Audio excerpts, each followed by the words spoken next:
melulu ekonomi atau memang MES ini melangkah lebih dari Justru di negara-negara yang notabene itu non muslim tumbuh. ekonomi syariah seperti di Inggris. Jadi kalau Kang Sigit sendiri kan sebagai ketua di kota nih ya. Ya betul. Ini sudah berapa lama Kang? Di jejaringnya 27. Jaringnya itu ada di 27 negara. Ada di Kang Sigit, dalam waktu dekat di kota Cirebon Anda sebagai ketua masyarakat ekonomi syariah, apa yang akan Anda lakukan dalam waktu dekat? Kalau respon dari lembaga-lembaga keuangan gitu misalnya gimana Kang? terkait juga dengan perilaku hidup sesuai syariat, ini adalah tuntunan agama juga, dan ini termasuk ibadah. Walaupun secara zahir tidak nampak, tapi ini semua bernilai ibadah. Maka ayo kepada masyarakat, pemirsa dimanapun, kita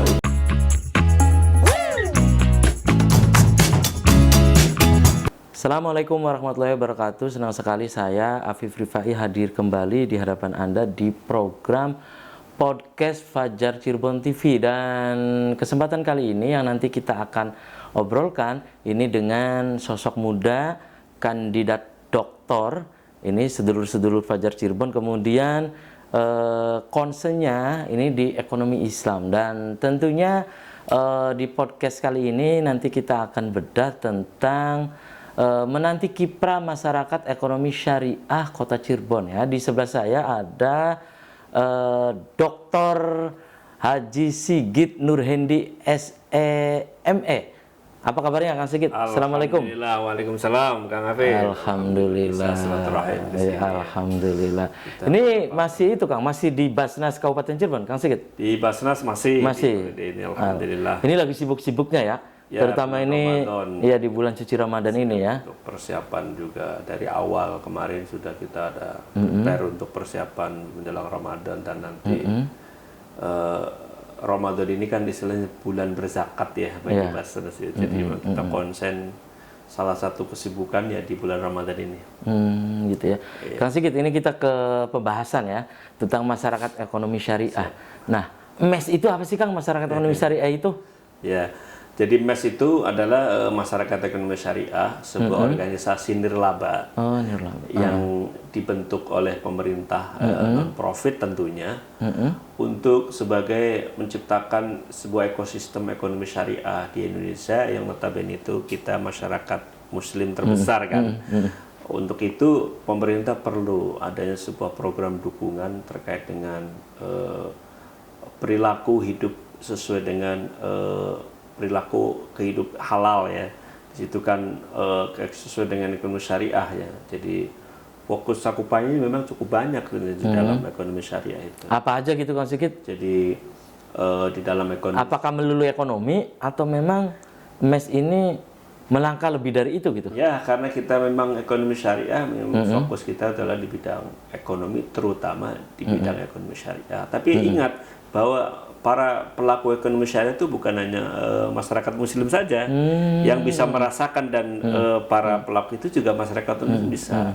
Seperti halnya apa sih penyajian makanan minuman, itu kan mereka juga menyadari pentingnya sebuah higienis halal, dari mulai proses sampai orangnya yang menyajikan, dan juga dalam pelaku keuangan syariah itu justru memang banyak juga orang-orang non muslim tuh yang memiliki program sistem ekonomi keuangan syariah ya.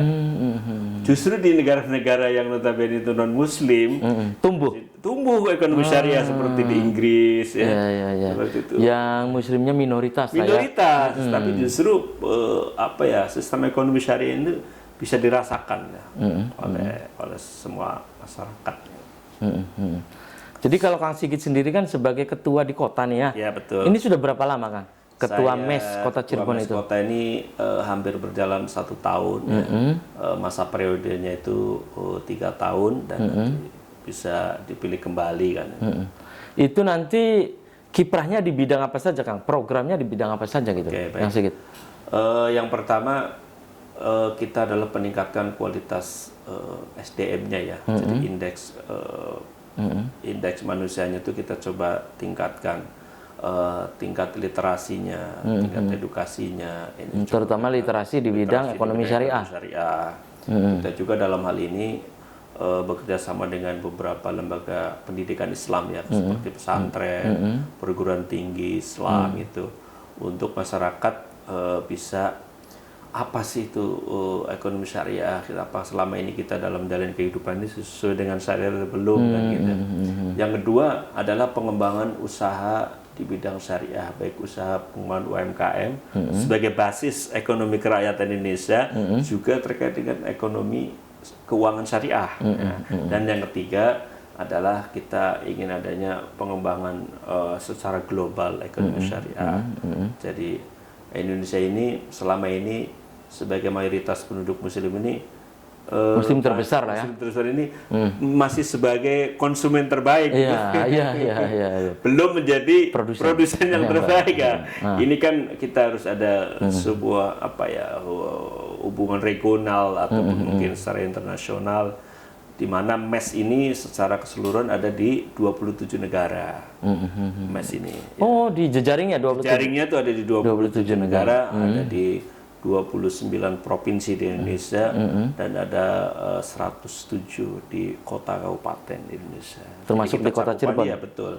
Cakupannya sudah antar negara. Oke, nanti yang disasar oleh Kang Sigit sebagai ketua apa gitu Kang di kota Cirebon ya Kang? Ya. Tentu kan ada Kang Sigit ini memiliki target ya. Di antaranya apa gitu Kang? Target antaranya kan? Yang pertama bahwa saya melihat bahwa pertumbuhan dan kebangkitan Islam ini bisa tumbuh mulai itu dari beberapa tempat. Yang pertama masjid, ormas, dan lembaga pendidikan.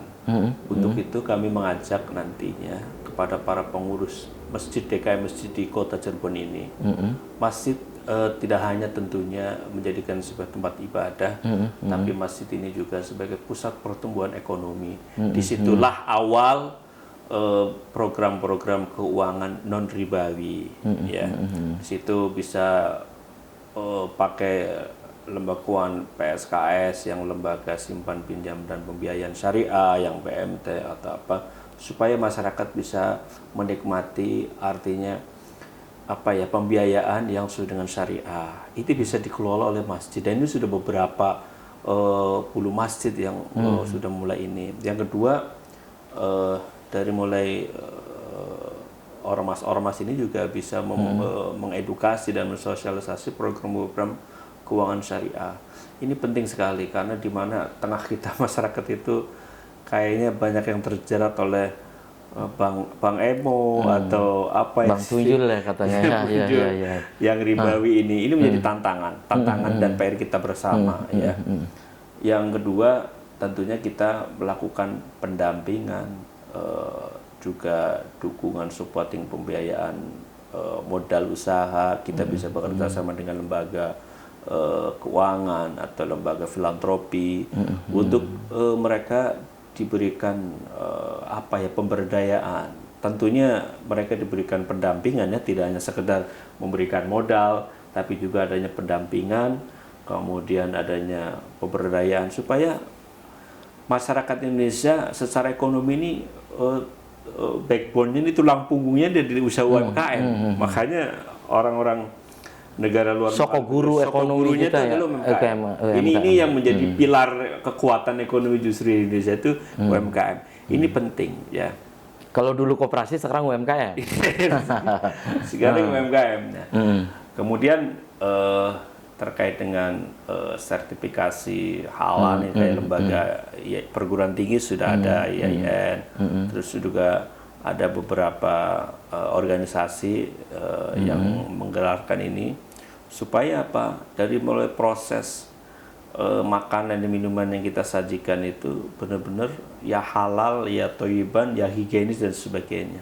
Kita butuh sebuah jaminan kualitas makanan ini benar-benar halal. Ini perlu ada sertifikasi. Kayak contoh dari mulai RPH-nya, rumah pemotongan hewannya, yang jagalnya ada jagal syariah, kemudian kokinya, ada chef-chefnya ini yang di restoran itu, dan kemudian memang dari bahannya kita pastikan yang tidak mengandung unsur-unsur yang diharamkan tentunya itu. Kang Sigit, dalam waktu dekat di kota Cirebon, Anda sebagai Ketua Masyarakat Ekonomi Syariah, apa yang akan Anda lakukan dalam waktu dekat?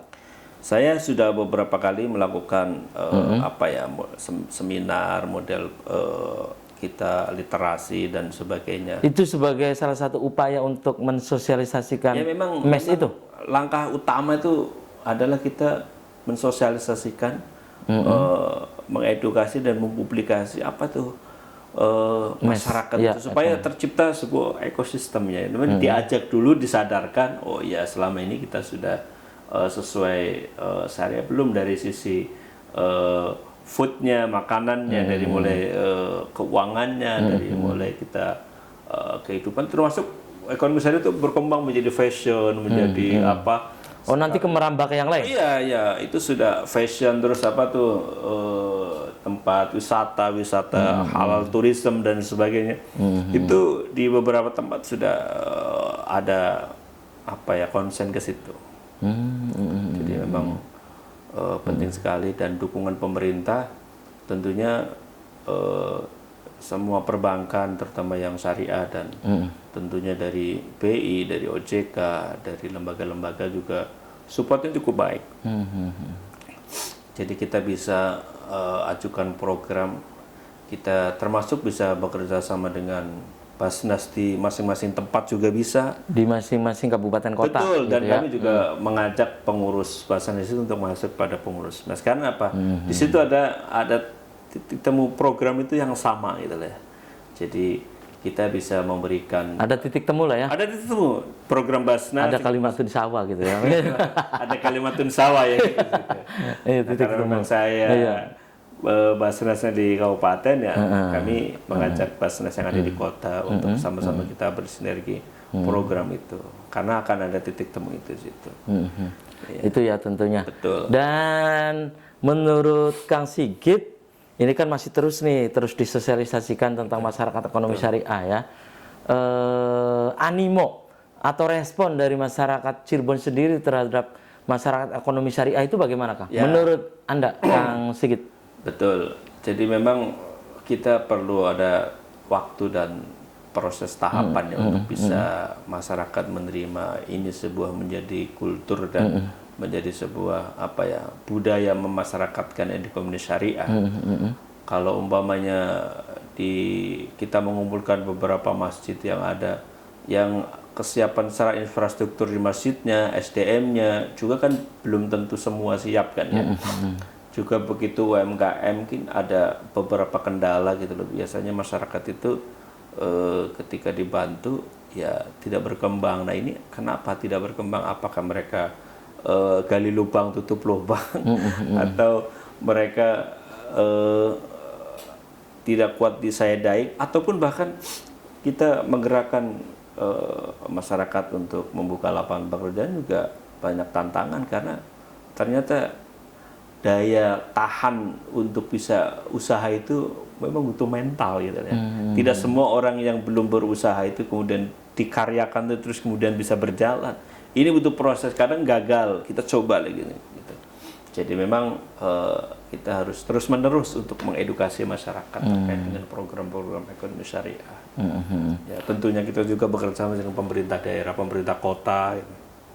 Kalau respon dari lembaga-lembaga keuangan gitu misalnya gimana, Kang? Terhadap MES itu? Kami sudah beberapa kali melakukan kerjasama dengan perbankan syariah ya, yang ada dengan BSI, dengan BJB Syariah, dengan yang lain.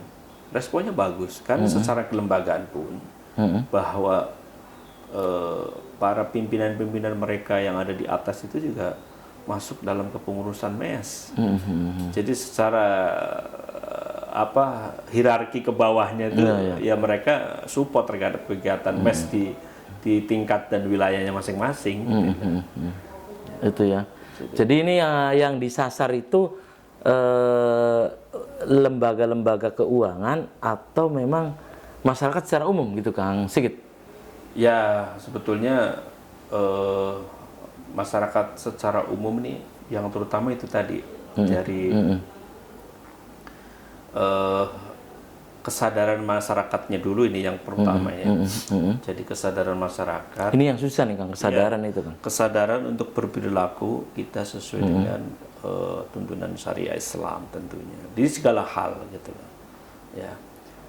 Dengan adanya sosialisasi dan sebagainya itu. Yang kedua memang di sisi keuangan syariah. Ya. Ini kita padahal secara konsep ini ya, itu sudah lengkap dengan beberapa macam akad yang ada itu. Tapi kan masyarakat memang mungkin lebih pragmatis, milih yang cepat tanpa guna dan apa kapan saja bisa. Lebih milih yang instan lah ya. Instan lah ya.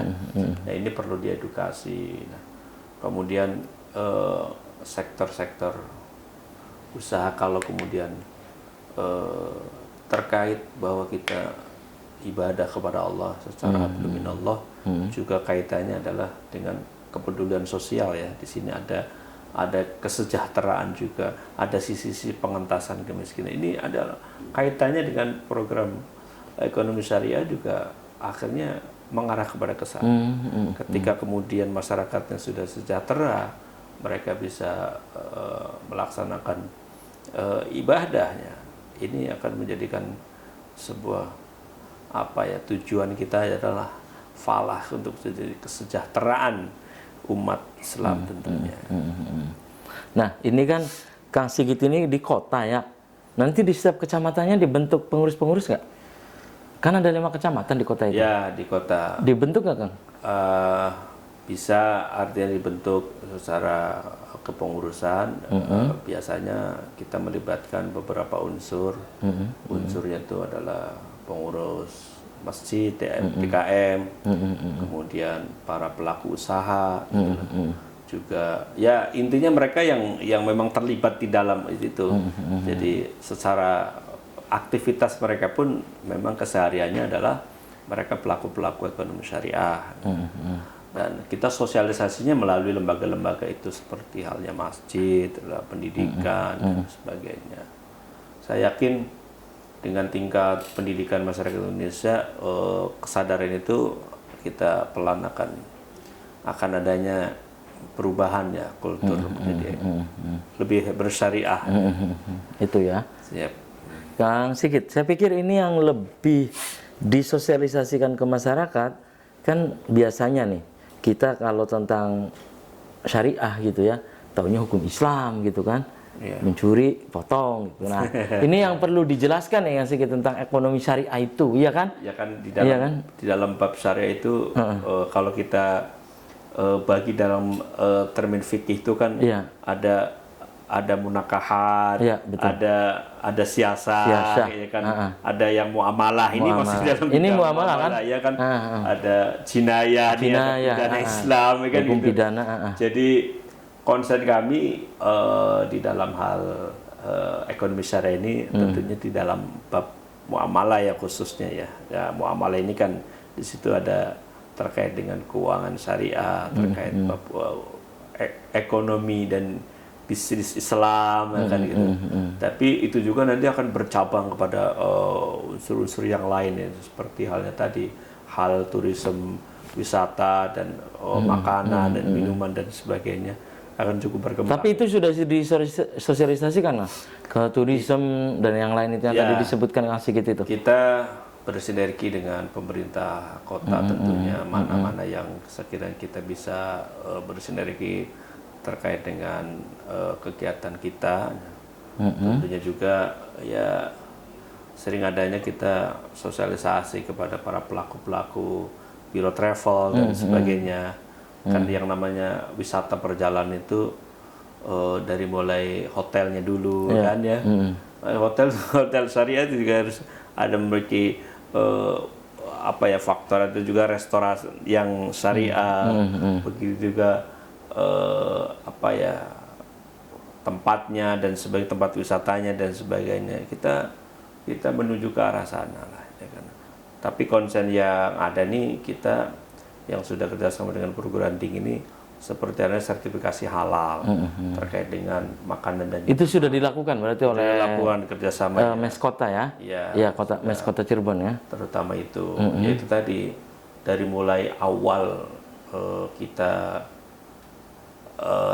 tahu sisi kehalalan itu ya dari rumah pemotongan hewan dulu. Jagalnya juga harus jagal yang RPH lah ya, RPH itu harus sudah jagal yang sudah bersertifikasi tentunya kan. Ya, terus dari proses-proses selanjutnya. Termasuk juga yang kalau yang berat tantangannya ini seperti halnya yang unggas ini, yang kayak Ya. ayam ini itu kan dalam setiap hari ini kan mereka bisa ribuan kan ya. Ya, betul, betul. Dari sisi pemotongannya, dari sisi tempatnya dan sebagainya. Ini sebuah menjadi tantangan. Tidak semua kemudian para pedagang ini ya mau mengikuti aturan yang sudah kita terapkan itu. Di bulan suci Ramadan, Kang Sigit, apa kegiatan dari MES Kota Cirebon? Kita biasanya terkait dengan secara global nih dengan Bank Indonesia itu terkait dengan tingkat inflasi, bagaimana daya beli masyarakat menjelang Ramadan yang di tahun ini kita tahu di awal-awal sempat ada kenaikan yang cukup signifikan ya terkait sembako dengan sembako itu. Betul. Pokoknya jelang bulan suci Ramadan dan jelang hari raya keagamaan seperti Idul Fitri ya. Ya secara global itu kita bicara terkait dengan daya beli masyarakat, tingkat inflasi dan kemudian bagaimana ketersediaan kebutuhan makanan pokok, bagaimana respon masyarakat dan kayak kalau saya lihat apalagi Ramadan tahun ini itu pasca pemilu nih. Ya, betul. Jadi tentunya daya beli masyarakat itu lemah ya. Nggak tahu kemarin habis dapat pesta demokrasi ini kan mungkin banyak uang yang beredar atau bagaimana ya. Jadi memang daya beli ini memang agak rendah. Ya, kita dorong dari pemerintah supaya ada tingkat daya beli masyarakatnya naik supaya untuk bisa menekan inflasi kan. MES juga akan ikut di dalam hal terkait secara makro ya. Itu kegiatan-kegiatan kita di bulan Ramadan. Baik, dan Kang Sigit Nurhendi, terima kasih ini sudah menyempatkan hadir di podcast ya. Kang Sigit, sebelum saya tutup, silakan pesannya apa di closing statement untuk sedulur-sedulur Fajar Cirebon di rumah, silakan closing. Baik, Kang. Terima kasih untuk para pemirsa sedulur-sedulur Fajar Cirebon dimanapun berada. Di bulan Ramadan ini tentunya adalah kita bisa menahan diri dari segala godaan, juga adanya pengendalian diri dari kebutuhan kita. Jangan sampai di bulan Ramadan ini malah kebutuhan itu meningkat melonjak. Ini kita harus mengendalikan diri terkait dengan kebutuhan masyarakat bisa memiliki skala prioritas. Itu yang pertama. Yang kedua, tentunya di bulan Ramadan ini ada sisi-sisi yang harus kita tingkatkan, yaitu Ramadan korelasinya dengan kepedulian sosial. Ya, tentunya kita juga harus bisa berbagi karena ada hak orang lain di dalam harta yang kita peroleh. Yang ketiga, tentunya ibadah itu tidak sekedar ibadah mahdoh, ibadah yang sudah ditentukan syaratnya oleh Allah seperti sholat, zakat, puasa dan sebagainya.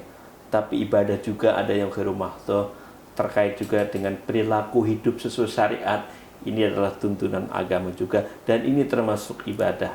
Walaupun secara dohir tidak nampak, tapi ini semua bernilai ibadah. Maka hayo kepada masyarakat, pemirsa dimanapun, kita untuk hidup sesuai dengan syariat Islam. Mudah-mudahan puasa Ramadan ini kita bisa meningkatkan amal ibadah. Amin. Terima kasih. Oke, terima kasih nih Kang Sigit Nurhendi. Salam sehat selalu, Kang. Salam sehat selalu. Oke, terima kasih Kang Sigit, dan sedulur-sedulur Fajar Cirebon TV, demikian podcast kita kali ini, semoga bermanfaat. Terima kasih atas perhatian dan kebersamaan Anda.